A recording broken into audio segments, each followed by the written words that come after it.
O dia 18 de setembro marca o Dia Nacional da Televisão no Brasil, celebrando a inauguração da TV Tupi São Paulo, iniciando as transmissões televisivas no país. E mesmo com o crescimento de alternativas digitais como o YouTube, que tem canais como Nerdologia, o Brasil é um dos países que mais assiste televisão no mundo. Boa noite, meu bem. É tetra! É claro, promulgada. Ai, ai! Tá pegando fogo, bicho!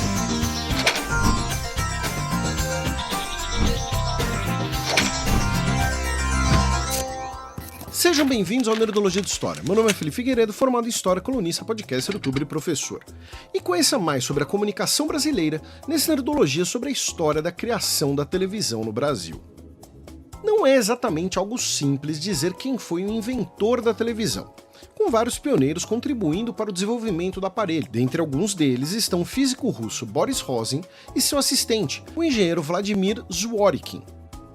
Em 1923, trabalhando em Pittsburgh, ele patenteou sua primeira televisão. 3 anos depois, em 1926, o engenheiro escocês John Baird realizou a primeira demonstração pública de uma televisão eletrônica. E, em 1928, realizou a primeira transmissão televisiva transatlântica.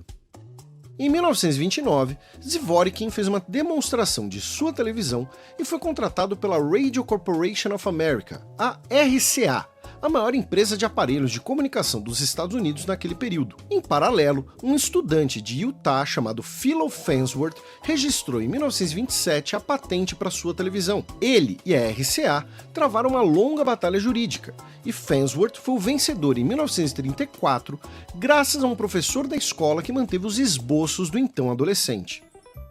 No dia 14 de julho de 1930, o então primeiro-ministro britânico assistiu à transmissão inaugural do primeiro drama televisionado no Reino Unido, feita pela BBC. Em 1936, tivemos a primeira transmissão televisionada dos Jogos Olímpicos, e 3 anos depois, a inauguração da rede televisiva da National Broadcasting Company nos Estados Unidos, fundada em 1926 como uma rádio pela mesma RCA que citamos. Durante muito tempo, sua antena foi icônica, transmitindo do alto do edifício Empire State, em Nova York.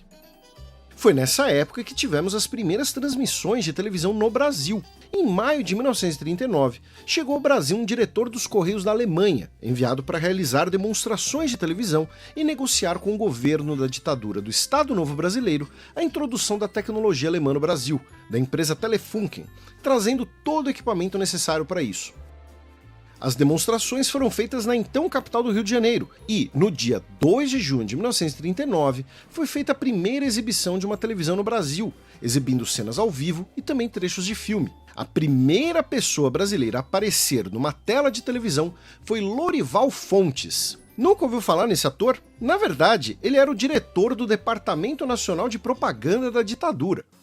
No dia seguinte, foi realizada uma nova demonstração, dessa vez com a presença de Getúlio Vargas e de outras autoridades e generais. Alguns meses depois, entretanto, a mesma Alemanha que queria vender televisores ao Brasil invadiu a Polônia, começando a Segunda Guerra Mundial, paralisando o mercado global de televisores e as experiências brasileiras para desenvolver o seu mercado televisivo.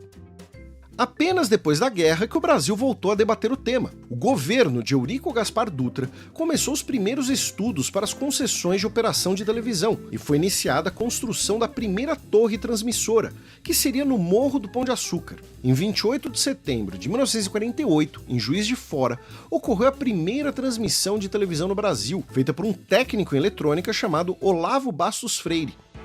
A diferença para a demonstração de 1939 é que aquela foi feita em um circuito fechado, enquanto essa foi uma transmissão propriamente dita, de curto alcance. No mesmo ano de 1948, o jornalista e empresário Assis Chateaubriand, dono dos Diários Associados, na época o maior conglomerado de mídia da América Latina, que incluía jornais e rádios, viajou aos Estados Unidos para conhecer os estúdios da NBC e trazer a experiência da televisão para o Brasil, assim como os equipamentos.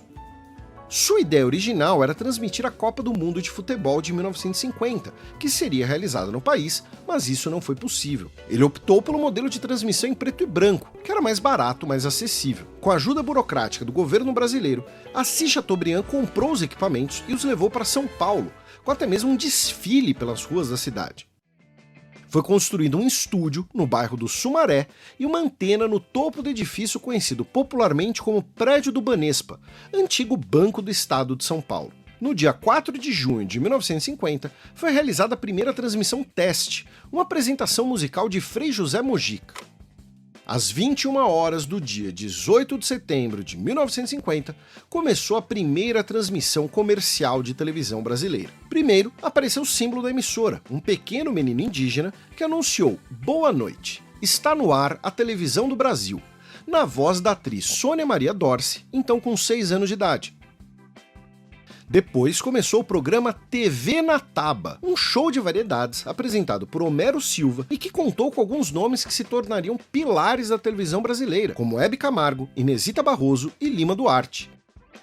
Assis Chateaubriand desejava incentivar o novo aparelho e dissipar eventuais desconfianças. Para isso, ele trouxe cerca de 200 televisores dos Estados Unidos e os distribuiu para restaurantes famosos, vitrines de grandes lojas e saguões de hotéis de São Paulo. Com mais alguns televisores importados privadamente, é estimado que essa primeira transmissão foi captada por cerca de 300 aparelhos, principalmente no centro da cidade de São Paulo. É o início da TV Tupi, embora esse nome não tenha sido utilizado na campanha publicitária que antecedeu a transmissão, mas sim o nome Emissoras Associadas, do conglomerado de Assis Chateaubriand, além da frequência do canal, embora a ideia de valorizar uma identidade indígena brasileira já fosse evidente. O Brasil, então, foi o 5º país do mundo a ter uma estação de televisão com transmissões diárias, depois apenas dos Estados Unidos, do Reino Unido, da França e do México. Uma das perguntas e debates mais frequentes sobre esse assunto é: por qual motivo a primeira rede de televisão do Brasil foi criada em São Paulo e não no Rio de Janeiro, que era a capital do país? A resposta mais simples é: pois era a cidade onde residia e onde estava a maior parte dos negócios de Assis Chateaubriand.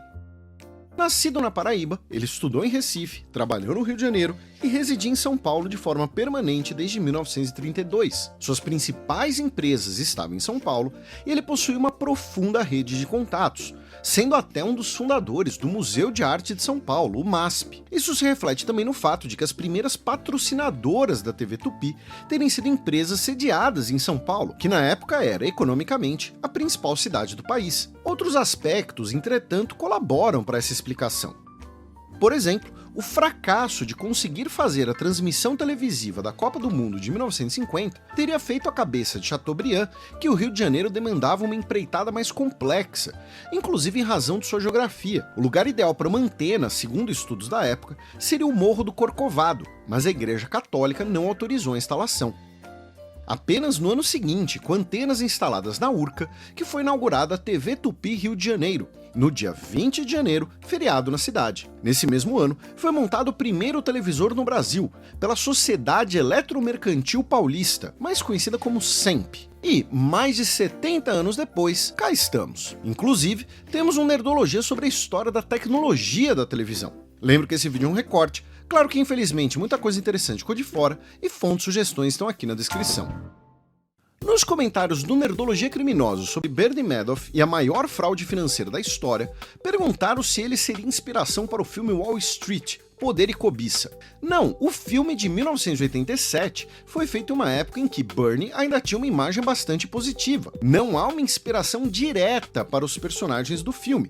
E tanto os atores Michael Douglas e Charlie Sheen, quanto o diretor Oliver Stone já falaram publicamente contra a romantização do filme, já que muitos operadores do mercado financeiro se dizem inspirados pela obra. Segundo eles, o personagem de Michael Douglas é um psicopata que vai pra cadeia e não deveria ser inspiração pra nada. Não se esqueçam de curtir e compartilhar o vídeo, ative as notificações do nosso canal para conhecer mais sobre a história do Brasil e até a próxima!